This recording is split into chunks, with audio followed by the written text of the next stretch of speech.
Subscribe करें हमारे channel Kushmanda IAS HCS academy को और दबाएं नोटिफिकेशन बेल को ताकि आपको हमारी सभी अपडेट मिलती रहे।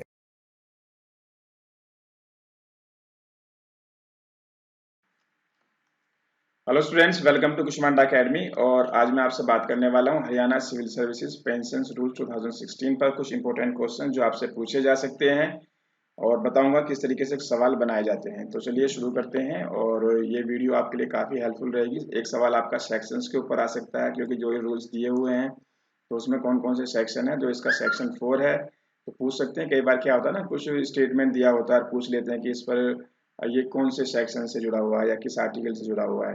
तो जो ये रूल्स आपके आए थे इसमें आपका section 4 regulation of claims to pension और फैमिली पेंशन के रेगुलेशन आपके 4 नंबर सेक्शन में है।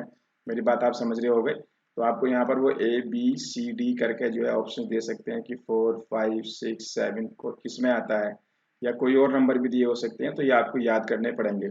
जो आपका सेक्शन नंबर 12 है, right to appointing authority to withhold और विड्रॉ पेंशन। तो अगर ये सवाल इस तरीके से आ जाए कि कौन सा सेक्शन है जिसमें right of appointing authority to withhold और विड्रॉ पेंशन दिया हुआ है, तो ABCD करके मान लो 4 12 13 14 एक आपने टिक करना है। ठीक है, मेरी बात आप समझ रहे हैं। तो इसमें मैंने क्या किया, जो इम्पोर्टेंट आपके सेक्शंस हैं उनके बारे में मैंने यहाँ दे दिया है। तो benefit of military services toward pensions, और ये आपका 18 में है। 224 में आपका डिफरेंट काइंड्स ऑफ पेंशंस दी हुई हैं।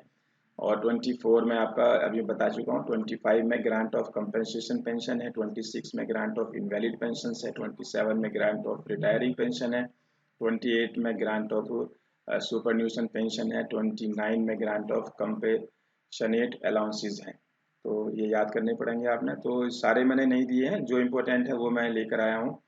तो अमाउंट ऑफ पेंशन पे कुछ आर्टिकल्स हैं आपके 30 31, यानी कि सेक्शंस हैं 32 सेक्शन, 33 34 35 36 37 38 39।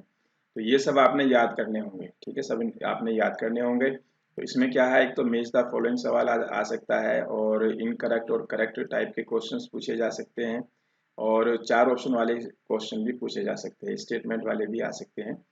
तो यहाँ से आपके सवाल बनेंगे। ये आपके सेक्शंस आपको याद होने चाहिए बहुत अच्छे से। तो आप पोस्ट करके देख सकते हो इन्हें। और उसके बाद है आपका डेथ कम रिटायरमेंट ग्रेजुइटी, इससे जुड़े हुए भी कुछ आपके सेक्शंस दे रखे हैं इन रूल्स के अंदर। हरियाणा सिविल सर्विसेज रूल्स की मैं बात कर रहा हूँ। तो इसमें आपने 40 41 42 43 44 45 46 ये सब याद करने हैं। क्वेश्चंस का टाइप वही है, आप खुद सवाल बनाना आप सीख रहे हो। मैच द फॉलोइंग सवाल पूछ लिया जाएगा, यानी कि 4 दे दिएंगे और उनको आपस में मिलाना है। करेक्ट या इनकरेक्ट टाइप के क्वेश्चंस पूछे जा सकते हैं। ठीक है, तो करेक्ट या इनकरेक्ट वाले, या फिर आपको डायरेक्ट पूछ लेंगे। ABCD 4 ऑप्शंस बनाकर दे देंगे, तो उस पर जवाब आपने देना होगा। तो ये आपको याद होना चाहिए। ठीक है, तो इसमें आपका cancellation of nomination, invalidation of nomination, तो आपका डेथ कम रिटायरमेंट ग्रेजुइटी से जुड़े हुए सेक्शंस हैं। फैमिली पेंशन वाले आर्टिकल्स हैं आपके ये, यानी कि या मैं धाराओं के बारे में कहूँ, आर्टिकल सेक्शन धारा एक ही बात होती है, नंबरिंग होती है एक्चुअल में ये सब।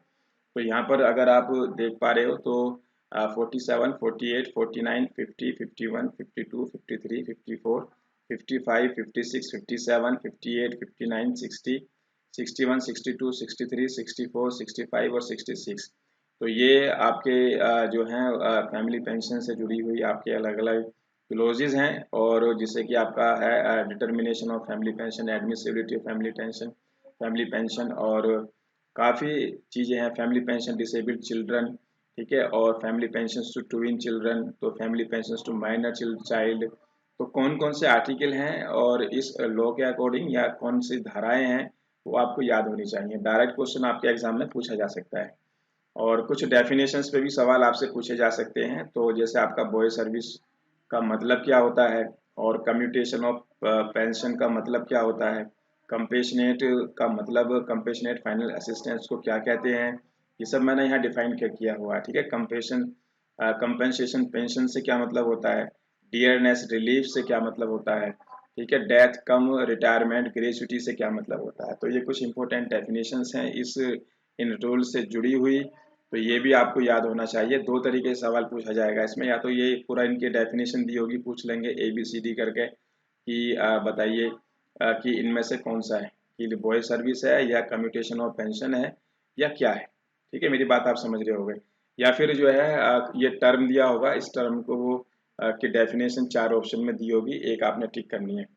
ठीक है, इसमें और भी है आपकी, जैसे आपका इनवैलिड पेंशन, लाइफ सर्टिफिकेट। तो इनवैलिड पेंशन का क्या मतलब है, लाइफ सर्टिफिकेट का क्या मतलब होता है, आप इसको रीड कर लीजिए और लर्न कर लीजिए। बहुत बेसिक है, सिंपल है, अपना आपको डिफाइन किया हुआ है। मिलिट्री पेंशन से क्या मतलब है, मैं बात कर रहा हूँ आपके SCS पेंशन रूल्स के बारे में, उसके अकॉर्डिंग इनकी डेफिनेशन है, वो आपको उसी तरीके से याद करनी पड़ेगी। पेंशन डिसबर्सिंग अथॉरिटी से क्या मतलब है, pension equivalent of gratuity, PEG, बहुत इंपॉर्टेंट है। और इसका एक फॉर्मूला है, वो फॉर्मूला किस तरीके से इसे निकाला जाता है, इसे आप जरूर याद कर लो, आने की पॉसिबिलिटी ज़्यादा है। पेंशन पेमेंट ऑर्डर से क्या मतलब होता है, ये भी आपको याद होना चाहिए। और सुपर न्यूएशन पेंशन तो मींस इसका मतलब क्या है, टर्मिनल ग्रेच्युटी से मतलब क्या होता है। ठीक है, तो इसको आप रीड कर लीजिए, आपका एग्ज़ाम नज़दीक है, तो मैं कोशिश कर रहा हूँ कि इतने सारे बड़े बड़े कई कई सौ पेज के रूल्स हैं, उसमें से कुछ इंपॉर्टेंट क्वेश्चंस ये कहाँ से बन सकते हैं, पूछे जा सकते हैं, वो मैं आपकी यहाँ मदद करने की कोशिश कर रहा हूँ, आपकी काफ़ी हेल्प होगी इसमें। उसके अलावा जो है additional pension on completion prescribed age, यहाँ से भी सवाल बन सकता है। On attaining the prescribed age the pensioner shall be entitled to additional quantum of pension shall be as under. तो from 80 years to less than 85 years 20% of basic pension है आपका, एडिशन क्वांटम पेंशन की बात कर रहा हूँ। तो 85 year से 90 ईयर्स 30%, 90 से 95 ईयर्स 40%, 95 से 100 ईयर 50%, 100 ईयर से या मोर देन 100 ईयर्स तो 100% ऑफ बेसिक पेंशन आता है। ठीक है, तो ये भी आपको याद होना चाहिए। यहाँ भी 4 तरीके के सवाल, मेज the following, direct questions, correct और इनकरेक्ट टाइप के क्वेश्चंस। ठीक है, तो इस तरीके के सवाल पूछे जा सकते हैं। इसके अलावा आपका लास्ट एमोलमेंट्स और pension on completion qualifying services, एक सवाल आपका यहाँ से बन सकता है। 20 years and more 17 years and 9 months 1 day, 15 years and 2 months 20 days 12 years. तो एक टेबल आप ये भी देख लीजिएगा। ठीक है, ये भी देख लीजिएगा। तो इसके अलावा जो है एक ये ईयर पूछा जा सकता है, family pensions to the child of marriage invalid under marriage law amendment act. तो ये सब आपके Haryana civil services pension rule से जुड़े हुए क्लोजेज हैं, वहीं से मैंने आपके लिए ये मैं लेकर आया हूँ। तो ये इसका ईयर पूछ सकते हैं। ठीक है, और सेक्शन 11 पूछा जा सकता है, notwithstanding that marriage which is null and void under section 11 of marriage law amendment act but the child of such marriage who have been legitimated if marriage had been valid shall be legitimate whether or not a degree of nullity is granted in respect of that marriage under this act or marriage is to held to void otherwise than on a petition under this act. तो आपको ये year याद होना चाहिए कि अगर आपके सामने ये आ जाए पूरा का पूरा, मैरिज लॉ अमेंडमेंट एक्ट कब का है, तो 1976 का है।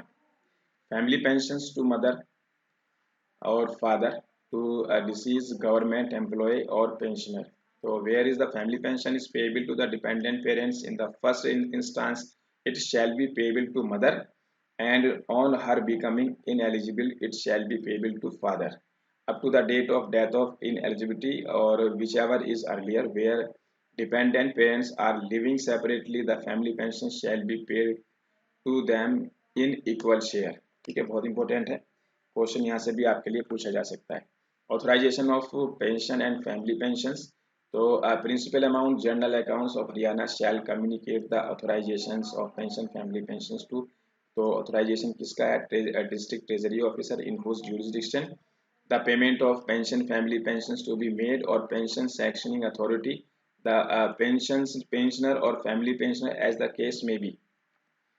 और इसके अलावा कुछ फॉर्म के इंडेक्स हैं, ये भी बहुत इंपॉर्टेंट है। तो index of forms relating to Haryana civil services pension rule, तो फॉर्म नंबर दिया हुआ है pen 1, pen 2, pen 3, pen 4, pen 5, pen 6, सारे याद होने चाहिए कि उसके अंदर क्या दिया हुआ है। जैसे मान लो अगर मैं बात करूँ पेन 1, पेन 1 में जो है आपका nomination for death come retirement gratuity. ठीक है, पूछ लेंगे फॉर्म 1 किसके लिए है, फॉर्म 2 किसके लिए है, इसको हम पेन 2 या पेन 1 बोल रहे हैं। तो ये इसके सामने जो है रूल दे रखे हैं, सेक्शन दिए हुए हैं, जिसकी बात मैंने शुरू में भी की थी आपसे अभी।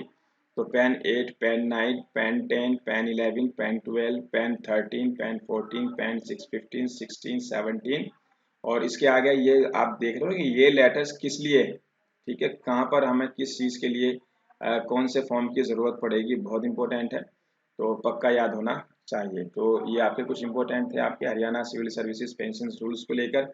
जितने भी आपके एक्ट्स हैं एक एक दो दो करके मैं आपके सामने लेकर आ रहा हूँ और कुछ नंबर ऑफ रूल्स में अब ज़्यादा बढ़ा दूंगा, ठीक है। तो आप तैयार रहिए और ये सब देखते रहिए और अपनी प्रिपरेशन को अच्छा कीजिए, ठीक है। बाकी डिटेल आपको हमारी वेबसाइट पर मिल जाएगी, आप हमारे हेल्पलाइन नंबर पर भी हमें कॉल कर सकते हैं। चलिए फिर मिलते हैं आपसे नेक्स्ट वीडियो में। Thank you very much.